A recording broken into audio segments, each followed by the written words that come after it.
కోటి ఈఎన్టీ ఆసుపత్రి ముందు ప్రగతిశీల మహిళా సంఘం ప్రోగ్రెసివ్ ఉమెన్స్ ఆర్గనైజేషన్ వాళ్ళు ధర్నాకు దిగారు. ఆసుపత్రిలో రోగులకు సరైన సౌకర్యాలు లేవంటూ ఆందోళన చేపట్టారు.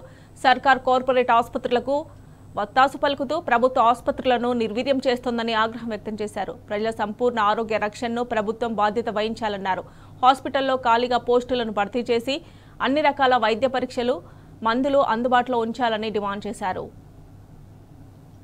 ప్రైవేట్ కార్పొరేట్ హాస్పిటల్లో ఫీజులు దోపిడీ అరికట్టాలని పీఓఐలు పీఓడబ్ల్యూ రాష్ట్ర వ్యాప్త ఆందోళన భాగంగా ఈ వారం రోజుల క్రితము ఈఎన్టీ హాస్పిటల్ వచ్చి సర్వే చేయడం జరిగింది. అందులో మనం ఈరోజు ఆందోళన చేస్తా ఉన్నాం. ప్రధానంగా ఈఎన్టీ హాస్పిటల్ అంటే 2 తెలుగు రాష్ట్రాలలో ఫేమస్ అయినటువంటి హాస్పిటల్, ప్రఖ్యాతి చెందినటువంటి హాస్పిటల్. ఈ హాస్పిటల్లోకి చూయించుకోవాలంటే డాక్టర్ అపాయింట్మెంట్ కావాలంటే తిరుపతికి వెళ్ళి లైన్లో నిలబట్టేట్టు ఇక్కడ లైన్లో ఉంది, మీరు చూడొచ్చు. ఎందుకనంటే తెల్లారుజామున 5 గంటలకి వచ్చి చలిలో ఇక్కడ పడుకునే పరిస్థితి ఉంది. 5 గంటలకు వస్తే కానీ డాక్టర్ అపాయింట్మెంట్ రాని పరిస్థితి.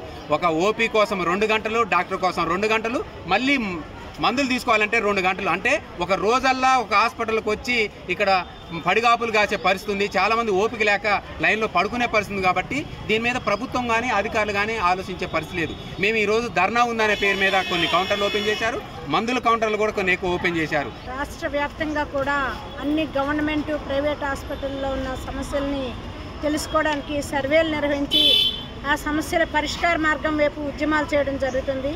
అలాగే ఈఎన్టీ హాస్పిటల్ని మేము సంపూర్తిగా సర్వే చేశాము. చేసిన తర్వాత మాకు కొన్ని విషయాలు ఇక్కడ ఉన్న సమస్యలు అనేవి తెలిసాయి. ప్రధానంగా మీరు కూడా చూస్తున్నారు, ఈరోజు 1800 2000 మంది, అదే సోమవారం అయితే 2000 పైచిలుక ఈరోజు ఓపీకి పేషెంట్లు వస్తున్నారు. వీళ్ళు 3-4 గంటలు నిలబడాల్సి వస్తుందనే డాక్టర్లే ఒప్పుకోవడం జరుగుతుంది. కాబట్టి ఈ ఓపీ కౌంటర్లను మరింత పెంచాలి.